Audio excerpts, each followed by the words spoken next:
Today, I will tell you about the movie Deep Water. A successful millionaire has to endure the constant betrayal of his beautiful wife, but his patience is ending.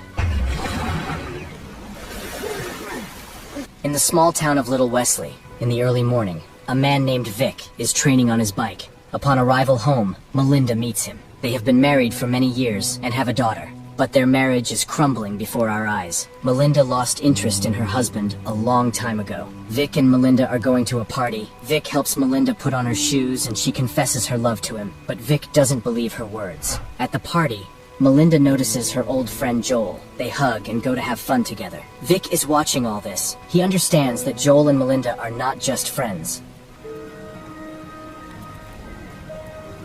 His friend Mary comes to Vic. She says that all his friends are worried because they understand that Melinda is cheating on him with Joel. But Vic says that Melinda and Joel are just friends, trying to justify his wife.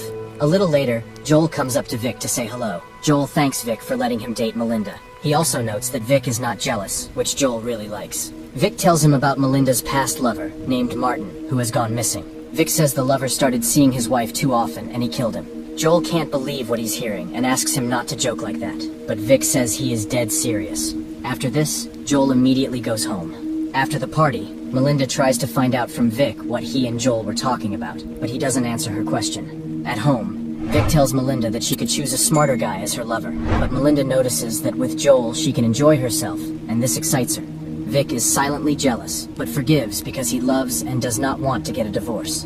In the morning, Vic takes his daughter to school, where he meets an acquaintance who already knows what Vic told Joel about Martin's murder. The woman says that half the city already knows about this. Later, Vic meets with his friends. They also discuss rumors about the murder. Friends advise him to calm Melinda down, because she does not even hide the fact that she is cheating. At home, Melinda makes a scandal, because she also found out about the threats against Joel. She says that such things cannot be joked about, and that the missing Martin was her friend. Vic apologizes to her, but she doesn't accept the apology. She says that Joel is leaving town, and she invited him to dinner to apologize. The next day, Joel comes to them for dinner. At the table, Melinda and Vic quarrel again. Melinda wishes Vic to be a normal husband, to which he responds, "As if I were normal, I don't think Joel would be over here having dinner with us." Vic puts his daughter to bed, while Joel and Melinda spend time together. Melinda goes to the bathroom, leaving Joel alone with Vic. Joel expects an apology, but Vic is not going to do it, because he really did kill Martin, specifying that he did it with a hammer. At another party, Vic meets a writer named Don, who is looking for new topics for his books. Vic tells a little about himself, and that he is now retired, not really wanting to go into details. But Melinda says that Vic made a chip for military drones, helping to blow up people.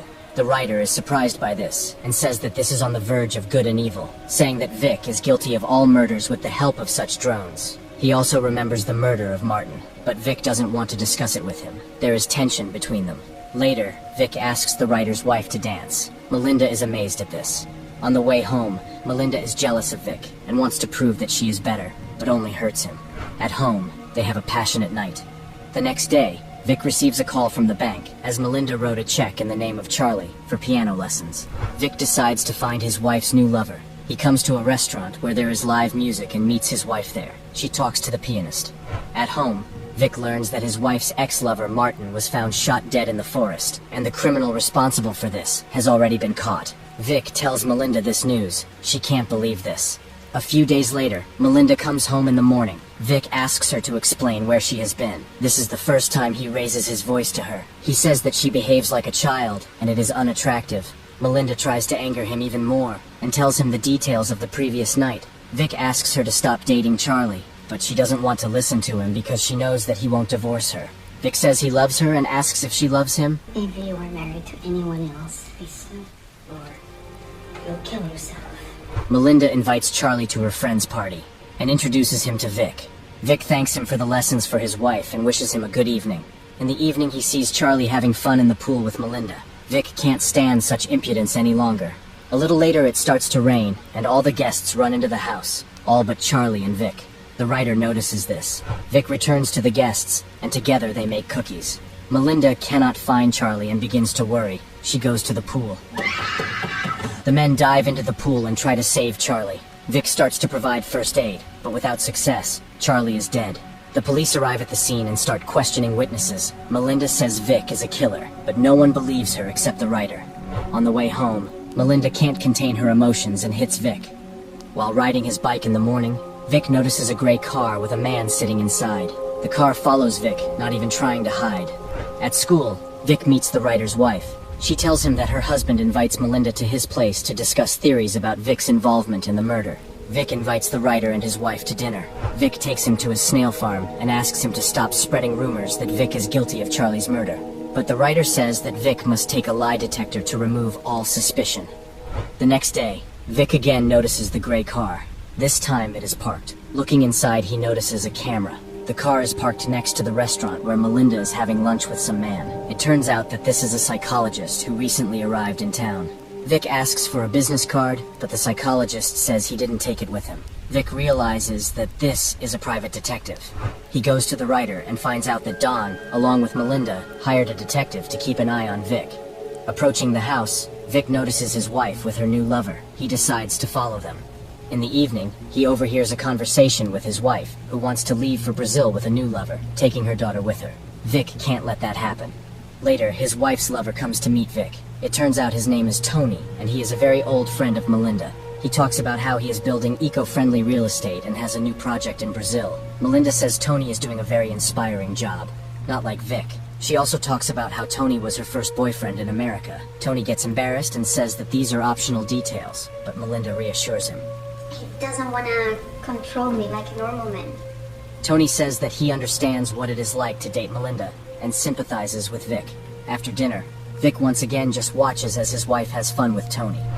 The next day, Vic waits for Tony near the store and offers to give him a ride to the construction site of the new plot that Melinda has chosen. Tony agrees, but is very surprised why Melinda did not tell him about it in advance. Arriving at the place, Tony tries to find Melinda. At this moment, Vic takes a stone and throws it at his head. Tony is stunned, and Vic throws him off a cliff.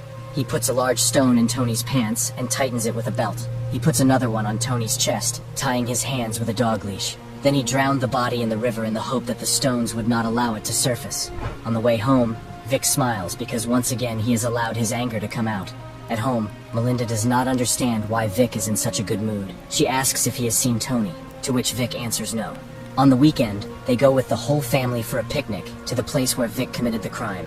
Vic gives his wife an album with her photos, which he secretly took.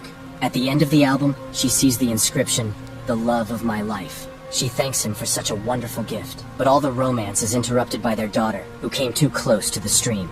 At this moment, Vic spots Tony's body.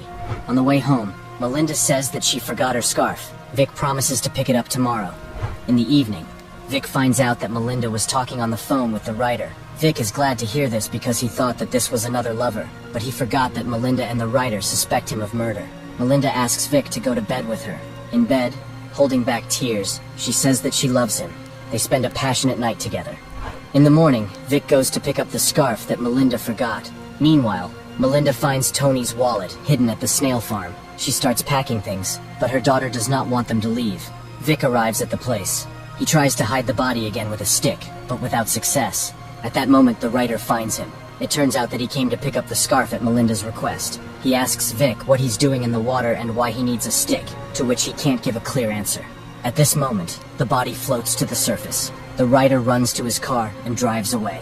Vic grabs a bike, and the chase begins. But he can't catch up with the car, so he decides to cut through the forest. The writer tries to type a message, but accidentally drops the phone. Vic catches up to him, but falls right in front of the car. The writer, trying not to run over Vic, leaves the road and flies off a cliff. Vic goes home, where he is met by Melinda, who says that she saw Tony, and then leaves, leaving Vic confused and afraid.